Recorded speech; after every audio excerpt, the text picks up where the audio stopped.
Sa muli, magandang araw po sa inyong lahat. Dumako naman po tayo sa Balarila. Okay. Ito ay ang pangalan. So, ito po ay isa sa mga uri po ng bahagi ng pananalita. So, pag-uusapan natin ang dalawang uri po ng pangalan. Ito po ay ang pantangi at pambalana. Kapag sinabi po nating pangalan, ito po ay bahagi ng pananalita o parts of speech na tumutukoy po sa ngalan ng tao, hayop, bagay, puok, o pangyayari. So, ibig sabihin, ginagamit po bilang pantawag sa ngalan ng tao, bagay, puok, o pangyayari, o ito ang nagsisilbing panawag natin sa mga bagay-bagay upang madali nating matukoy ang mga gusto nating sabihin sa ating kausap. Yan po ang kahulugan ng pangalan. Tignan na lamang po ang mga halimbawa ng mga larang nakikita nyo po sa screen, sa ating screen. So, ito po ang mga halimbawa po ng pangalan. Tignan natin sa unang bahagi o dito sa may unang sa itaas po na bahagi, yan po ay isang doktor. Dito naman sa kanyang ilalim, yan naman po ay isang ibon. Yung nasa gitna, yan po ay cellphone, okay? O cellphone, diba? Sa Ingles. Okay? O, kumbaga, telepono. Yan. Dito naman sa may kanang bahagi, yan ay parke. Diba? At dito sa ilalim niyan ay festival.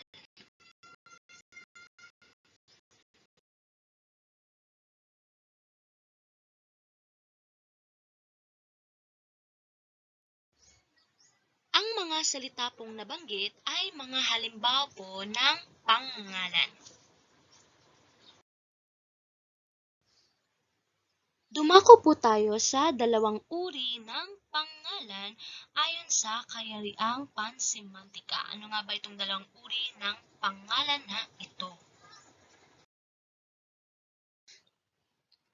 Ang unang uri ng pangalan ayon sa kayariang pansemantika ay ang pantangi. O kung sa Ingles, ito po yung tinatawag nating proper noun. So, tinutukoy po dito sa pantangi ang tangi o partikular na ngalan ng tao, hayop, bagay, puok, o pangyayari. Ibig sabihin, ito po yung spesipikong o specific na ngalan ng tao, hayop, bagay, puok, o pangyayari. Narito ang mga halimbawa ng pangalang pantangi. Halimbawa po ng espesipikong ngalan ng tao. Kagaya po ng Nena. Kagaya po ng pangalan ninyo. Kagaya ko po, ako po si Kay. Yan. Espesipikong ngalan po o particular na ngalan ng isang puok. Yan. Kagaya po ng Luzon. Kagaya po ng Midsayap, Laguna, Cavite, Romblon, Zambales. Ayan. Halimbawa naman po ng mga bagay. Yung ibig sabihin, espesipiko o partikular na pangalan po ng bagay. Kagaya po ng GTEC na isang sa halimbawa po ng panulat. Hindi po ba? Kagaya ng pilot. Ano pa? Yung iPhone. Ano pa? Samsung. Yung ano pa yung mga espesipikong ngalan na yung mga brand po ng mga kagaya ng mga bag, kagaya ng Chanel, hindi pa, Louis Vuitton, ano pa, Gucci, at marami pa pong iba. Okay. Sa mga pangyayari naman, kagaya ng tawag na ito, yung kagaya sa mga bagyo. Anong particular na pangalan ng bagyo, di ba? Pinapangalanan po nila ang mga bagyong dumarating po dito sa atin. Hindi po ba? Kaya ng Undoy, yan, yung Yolanda, ayan po, at marami pa pong iba. Sa mga holidays naman po, anong particular na holiday? Yung, kagaya po ng Labor Day, Independence Day, Araw ng Kagitingan, Rizal's Day, diba? All Souls Day, yan po, at marami pa pong iba. Kapag ginamit po siya sa pangusap, gaya nito nakikita niyo po sa screen, ayan, inutusan si Nena ng kanyang mama na kumuha ng gulay sa bakuran. Pangalawa, ang Luzon ang may pinakamalaking populasyon sa Pilipinas. Pangatlo, GTEC ang gamit kong panulat. Dumako naman po tayo sa ikalawang uri ng pangalan ayon sa Kayariang Pansimantika at ito ay ang pambalana.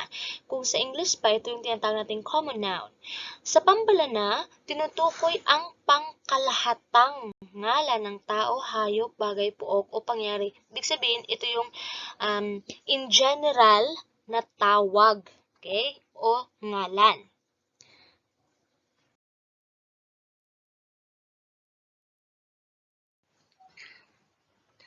Narito naman po ang mga halimbawa ng pangalang pambalana o common noun. Kagaya niyan, lalawigan, babae, hayop, paaralan, ano pa? Paaralan, kwaderno, ano pa ba? Pulis, doktor, institusyon, at marami pa pong iba. Halimbawa sa pangungusap, uuwi na ako sa aming lalawigan. Yung salitang lalawigan. Hindi binanggit, di ba, kung saang partikular na lalawigan siya uuwi. Okay, so itong lalawigan na ito ay halimbawa ng pangalang pambalana. Pangalawa, ang babaeng iyon ay napakaganda. So, sa salitang babae, hindi nabanggit kung sinong babae ang sinasabing napakaganda. So, walang nabanggit. So, ito ay tinawag lamang siya sa bilang pangkalahatan. Okay. So, ang babae ngayon ay isa sa halimbawa ng pangalang pambalana. Pangatlo, maraming ligaw na hayop sa gubat na iyon. Ngayon, hindi nabanggit kung anong ligaw na hayop ang tinutukoy dito. Diba? Kasi maraming uri ng hayop. So, ibig sabihin, sa pangalang pambalana, ang tinutukoy lamang dito ay ang pangkahalatan o pang-general o pangkabuuan ng ngalan ng tao, hayop, bagay po.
Dumako po tayo sa iba pang halimbawa ng pangalang pantangi at pambalana.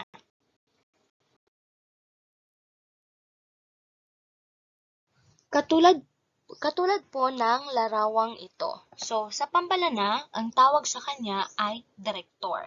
Okay. Ngayon, pagdating sa pangalang pantangi, kailangang tukuyin mo kung sinong direktor. Kagaya po niyan, si Direk Paul Soriano, yung asawa ni Tony Gonzaga.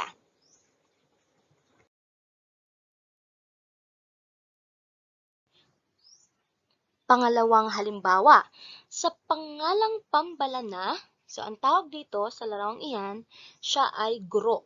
Okay, guro. Ngayon, pagdating sa pantangi, i-specify mo kung sinong guro. Halimbawa, ako Ginang Maria K. Alexis. So, ibig sabihin, specific na siya ng ngalan ng tao.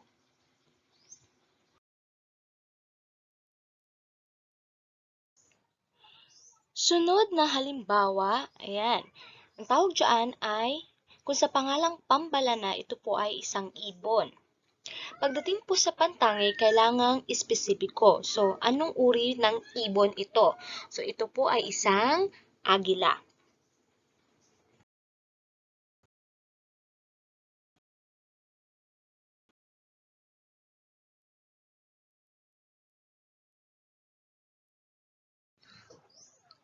Sunod na halimbawa, ito, yung nakikita nyo po sa kaliwang bahagi ng larawan.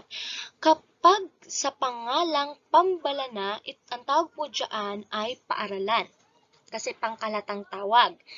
Pagdating sa pantangi, kailangan espesipiko anong pangalan ng paaralang ito. So, halimbawa, Notre Dame of Midsayap College o kaya Midsayap Pilot Elementary School o di po kaya ay Central Dilanggalan Elementary School. Yan po. So, kailangan sa pagdating sa pantangi, espesipikong pangalan ng tao, hayop, bagay, pook o pangyayari.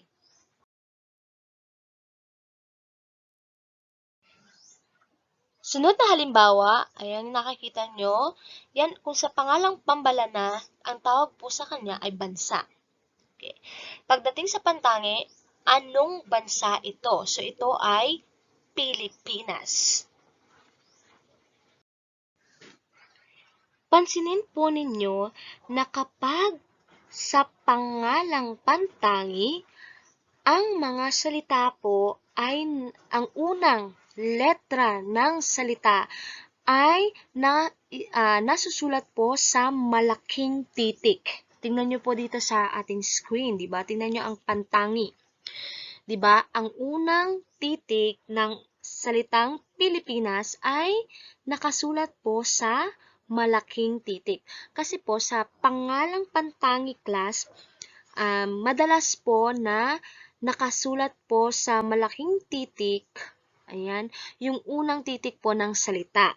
Kagaya po ng pangalan ninyo, hindi po ba? Kapag tayo ay nagsusulat po ng ating pangalan, yung unang titik ng ating pangalan o ng bawat pangalan po natin ay nakasulat po sa malaking titik. Okay, yan po dapat ang kapag tayo nagsusulat po ng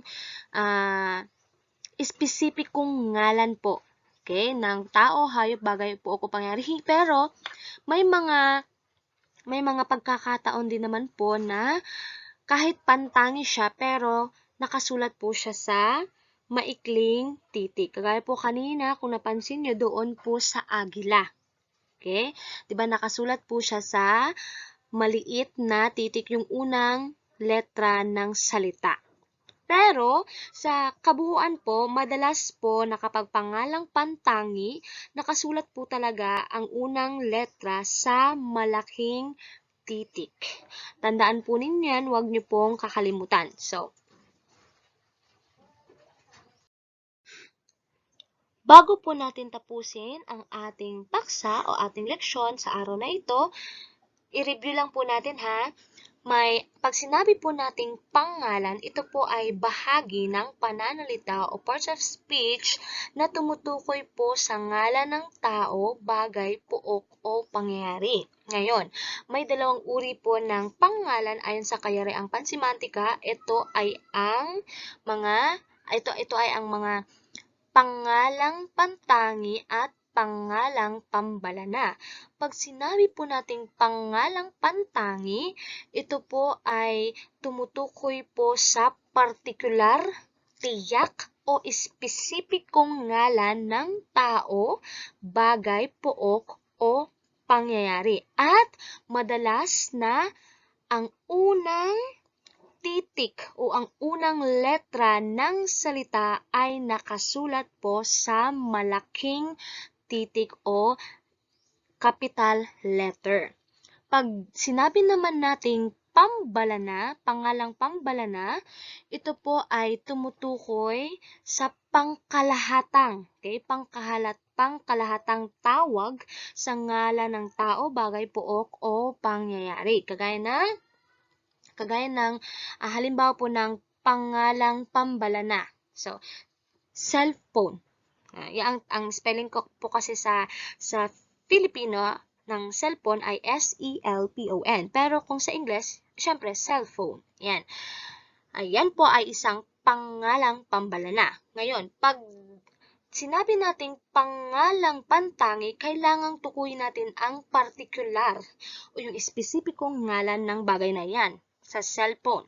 Kagaya ng Vivo, Oppo, Huawei, iPhone, mayroon pa ngang pineapple. Okay. Ano pa?